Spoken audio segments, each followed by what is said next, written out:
talked about spending a year in your life, and then tomorrow's now will be a year and a month, I guess. So something about it that you look forward to. It's always going to be my sanctuary.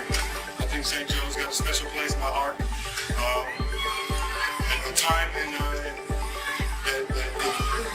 you need to have these days. You need to have this time of grinding with the guys, being around them all day, every day. Start to create that chemistry and that standard of how we're going to do things. And this year it's ramped up even more, especially on the offensive side of the ball. And it feels good to have the leaders out there, all feeling the same thing.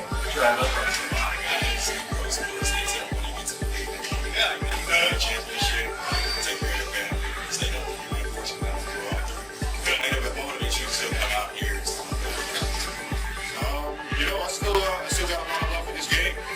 I still think I can go out and play at a high level, and I want to go out there and prove myself that I can play at a better level than I did last year.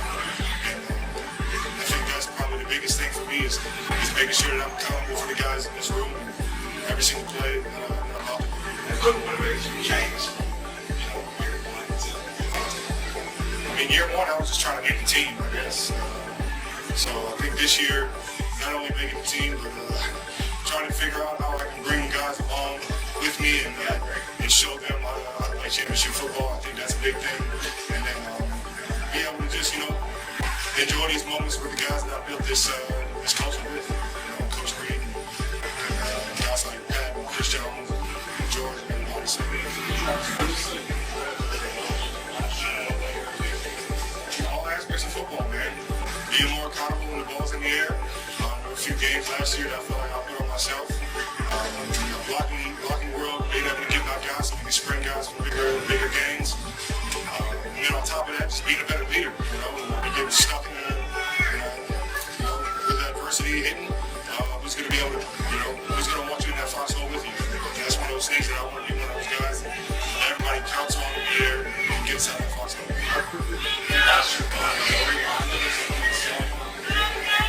We didn't make the playoffs. I moved on pretty quick. I think once we get back into OTAs and right now, I think everybody feels everything's going to get turned up a little bit. That's what you're seeing right now. Most of us been active since season, and we sort of like all of your actions, and just yard with your relationship since then. One of the most surprising things you'll ever find out about playing with Pat Mahomes. The guy's got a good cadence. There's some of the frequency on the points, and when he says, it really gets you there. So everybody just got to, mentally when you're tired, you really got to lock in, because that frequency can get you to jump no matter what. It's good cadence. Everybody knows I love that guy. That's a brother to me. So proud of the way he handled adversity from last year to right now. Obviously, we still got about, less than a month till the first game. But, you see him out here, man. You see him enjoying the game, competing at a high level, not thinking about the lead. And he's playing his tail off right now, leading us. It's the biggest thing. When you get your leaders out there, your best players out there, they're setting the tone, setting the standard of the team. As long as Buffalo's out there doing that, man, we're going to be a good football team. Obviously, he's grown in so many ways, but you see some parts of him that you guys still the same guy. I would say the accountability to everybody around him. There's one thing, everybody's, you can either, lead by example or lead with your voice. I think he's been more prone to, obviously he's always led by example, but to hold somebody accountable man to man and try and get the best out of them without them turning on you, things like that, especially in the dog days, it can't get real ugly mentally, but I think Pat does an unbelievable job of that. It's been one of those things that's gotten better and better over the years, just he holds me accountable, They're ready to rock and roll.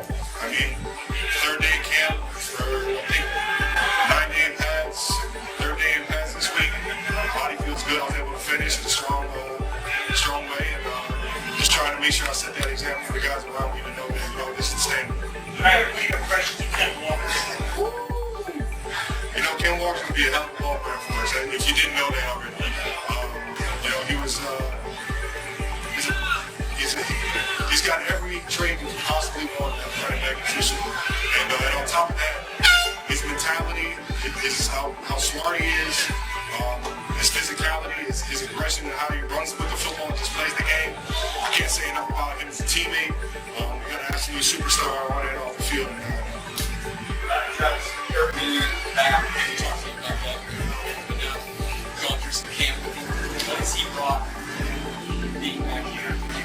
especially with guys who have been out? One, you got intensity. Intensity is the first thing. And that intensity is infectious. It makes you want to scream at everybody doing the wrong thing. And I love that. It's one of my favorite things about him. I don't think there's enough of that in the world, let alone in this building. And I think EB's one of those guys where his accountability is going to piss you off. But if you treat it the right way and you act the right way, respond the right way with it, you're going to become better of it. It's going to make the team a better team because of it. It's one of those things that I think we really missed here in Kansas City. So last year you talked about that. This is kind of a weird year last year. Is that something that maybe wasn't there? No. That's not to say that, it was on anybody specific. I put my hand in the air and I said, there were things that I could have done better in that regard. And it's one of those things that I'm working on. It's not just going to be me and be out here holding people accountable. It's the guys that are doing it the right way and people around the team.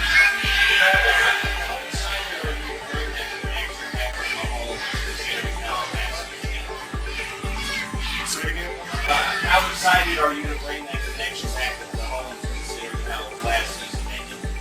I mean, we got a lot of great players on this offense, man. It's not just me. I think, we got some young guys that can play inside of Allen, Jerry Royals. Obviously, Quan is coming back. He's looking great running down the field. And we got Xavier Worthy, who, if you see him in the offseason, we just got to get him a little healthy right now. But that he's a man on a mission right now. And I love the way he's working and his attention to detail and how he's running his routes. And just, the aggression that he's running his routes. And when we get him back out here, man, we'll be in full arsenal. And I think Pat has done an unbelievable job of not only getting himself ready for here, but working with these receivers and making sure that everybody's, living up to that standard of how we're going to play this year. And you can't forget Rasheed Rice, man. Rasheed Rice is out here working his tail off, trying to get right as well. We love Ford for getting out here and getting through these dog days, knowing he's coming off a knee surgery. As you guys think about Travis, for you, what did the movie mean? As you watch sports since you were a little kid, what did the movie mean to be in the Madison Square Garden? MSG, man. I always told myself I'd go for a playoff game when the Knicks were rocking.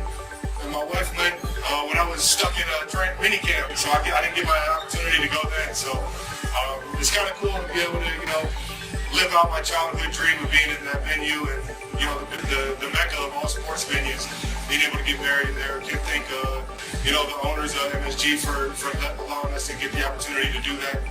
Knowing that we wanted a private event and everything, so it was perfect. And the AC was cooking, baby. That was the best part. These past few years for the podcast, brother, I guess what's it meant that you're going to have these memories, which you kind of discussing, could be the latter years of your career, recorded and sharing those with others? Man, it's a blessing in disguise, man. I had no idea it would get to this point.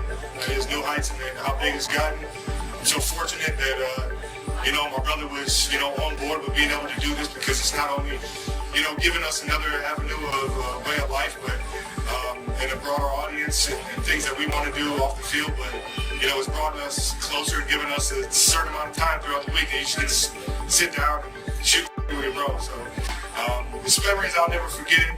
Every single time we jump on, we're laughing for 4 hours. It's only supposed to be a 2-hour recording. We're laughing for another 2.5. So it's a beautiful thing. Obviously, the first year we did it, we went to the Super Bowl, played each other in the Super Bowl, and that will be the most magical year. Knowing that we got to put our family on display in a way that we hadn't before. But to be able to keep doing this and get the guests that we're doing, we're just so thankful, and we want to be able to tell everybody's story as well as ours. That's what's here. Travis, your sanctuary is one of the things being out there.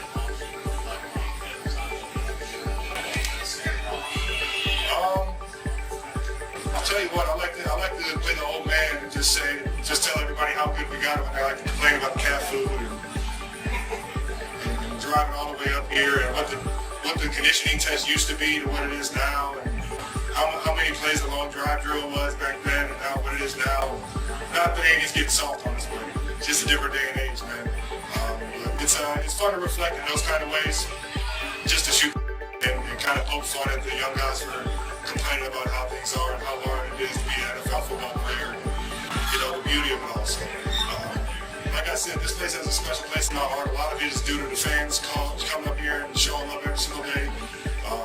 And it doesn't go unnoticed. get you through the dog days and the tough days. And you know, it's definitely some place that I'll always remember when I think about football. One of the things that reportedly impressed Travis Kelce most was the way Taylor Swift embraced his world of professional football. Rather than simply attending games from the VIP stands and cheering him on, Taylor made an effort to understand the sport on a deeper level. She became curious about the strategy, formations, and decisions that shaped each game. According to the story, Taylor would ask Travis questions about offensive plays, including why he ran a particular route or why Patrick Mahomes made a certain decision on the field. Her curiosity reportedly continued even after the final whistle. During conversations at home, she would share observations about games that sometimes surprised Travis with their insight. He even joked that she might have what it takes to become an assistant coach. Her interest in football reportedly became another example of how seriously she approached her relationship with Travis.